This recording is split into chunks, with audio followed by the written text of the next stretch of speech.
কেউ মায়ের কোলে চড়ে, কেউ গামবুট পরে, আর যার এসবের কিছুই জোটেনি প্যান্টের কাপড় তুলে নোংরা পানি পেরিয়েই যেতে হচ্ছে শিক্ষার আলো নিতে।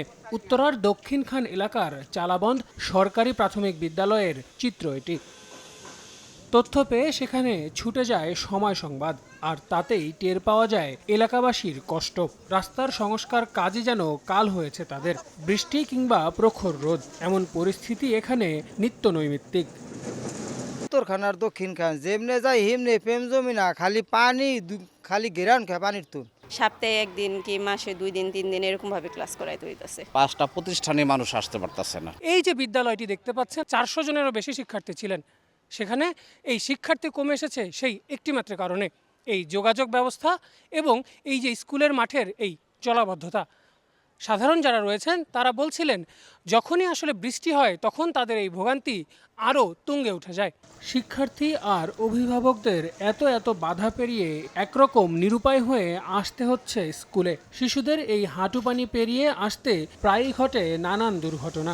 জুর ব্রাইট লক টেকনোলজি সাধারণ পাউডারের তুলনায় দেয় দ্বিগুণ উজ্জ্বলতা। রিন অ্যাডভান্সড দেয় দ্বিগুণ উজ্জ্বলতা। আমরা অনেক কষ্ট করে পানিতে আসি, পায়ের মধ্যে গা হয়ে যায়, অনেকের মা বাবাই আসতে মানা করে। পিছলে খায় পড়ে গেছি গা বৃষ্টির দিন কা। আমার বন্ধুর আমার সাথে আইতা ছিল, একজন ডেনে পড়ে হের পাপটা কাটা গেছিল। শিক্ষার্থীদের উপস্থিতিও একেবারেই তলানিতে, হবেই বা না কেন। নিচতলায় পানি জমে শিক্ষা কার্যক্রম চালানোর সহায় এখন দ্বিতীয় তলার কেবল এই একটি মাত্র কক্ষ। প্রধান শিক্ষক বলছেন, গত কয়েক বছরে এই পরিস্থিতির কারণে তাদের শিক্ষার্থী কমে এখন দাঁড়িয়েছে মাত্র 123-এ। অনুপস্থিত থাকলে তো তার শিক্ষার থেকে আস্তে আস্তে সে ডিটাচড হয়ে যাচ্ছে, সাথে সাথে অভিভাবকেরও চাপ পড়ছে। সরকারের যে নীতি এবং আউটপুটটা আমরা 100% পাচ্ছি না। ক্লাস করার জন্য আমরা নির্ধারিত সময়ে আসা এবং ক্লাস করা, এটা আমাদের জন্য একটা চ্যালেঞ্জিং হয়ে দাঁড়াচ্ছে। যদিও স্থানীয় জনপ্রতিনিধি বলছেন, আসছে বর্ষা মৌসুমের আগেই যেন এই পরিস্থিতি কাটিয়ে ওঠা যায় সেই চেষ্টা চালাচ্ছেন তারা।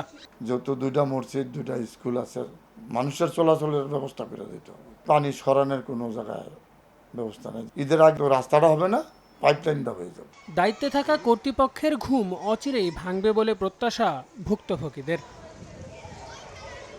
আল আমিন তুষার, সময় সংবাদ, ঢাকা।